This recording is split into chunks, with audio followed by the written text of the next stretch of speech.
మనకు ఒక పదార్థం మీద ఎందుకు ఆశ పుడుతుంది అంటే ఆ పదార్థం లేదా మనిషి లేదా వస్తువు ఏదో గొప్ప విలువైంది అని మనం అధికంగా ఊహించుకోవడం. ఇప్పుడు మనం నడుస్తున్నాం, దారిలో ఎన్నో రాళ్ళు రప్పలు ఏవేవో ఉంటాయి, దాని మీదకి మన మనసు పోతుందా? పోవడం లేదు.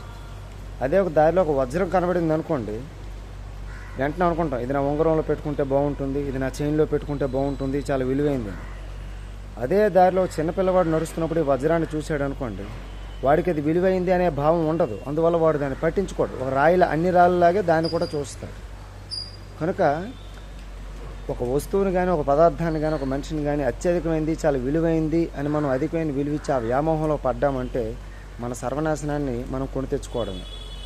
మన డబ్బు, మన అధికారం, మన సంపదలు ఆ వ్యామోహాల వల్ల, ఆ దురాశల వల్ల, మన యొక్క చెడు ప్రవర్తన వల్ల వచ్చే ఆపదల్ని కాపాడలేవు. మనం వాటి నుంచి వచ్చే ఆపదల్ని మన ధనం కాపాడలేదు. మన ధర్మ ప్రవర్తన మాత్రమే, మన క్రమశిక్షణాయుతమైన జీవితం మాత్రమే కాపాడుతుంది.